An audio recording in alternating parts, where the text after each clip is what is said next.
I'm Keep Jewel, and this is Comic Smack, your weekly, daily, all-the-time, anytime comic show where I give you your fix of everything you need to know from the world of comic books and superheroes. And on today's show, we're taking a closer look at Batman Lost issue number 1, a tie-in to Dark Knight's Metal. What became of the Caped Crusader once he was lost in the Dark Universe? Well, let's hop on in together and find out. Alrighty then, so I don't know about you, but I wasn't exactly sure what to expect going into this story, and it was very quick to throw a bunch of curveballs my way. You see, we check on in with Grandpa Bruce Wayne. His granddaughter wants to hear a story, one of those oh-so-special Batman stories. It seems that old man Bruce has gone out of his way to write his memoirs, and they all have names like Hush, Dark Victory, and even the case of the Chemical Syndicate. Yeah, that's right, they're all named after real Batman stories. Bruce himself even says that a bunch of his life stories contradict one another. And from there, we as the reader are actually transported into the pages of the original Chemical Syndicate conspiracy.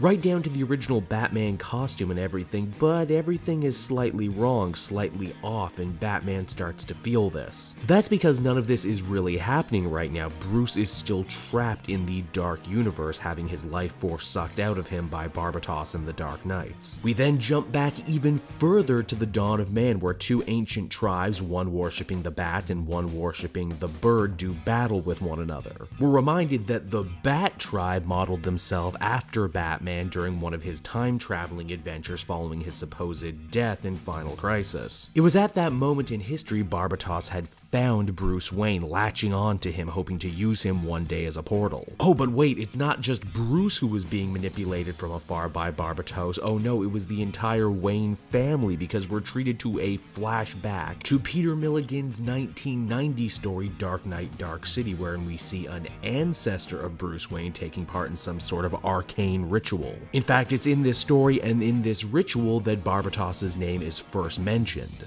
How else did the evil Bat God influence Bruce Wayne's life? Well, a lot, as we discover. You'll remember Bruce Wayne's grandfather, the one who got killed by the Talons after he uncovered the fact that they'd actually been puppeteering and controlling Gotham all this time? Well, it turns out there was even more to that story than we had known. It turns out that Grandpa Wayne had actually discovered the metal conspiracy in the first place, which was why he was marked for death by the Court of Owls, the Judas tribe of the birds. Now for Bruce, this is getting all pretty damn terrifying.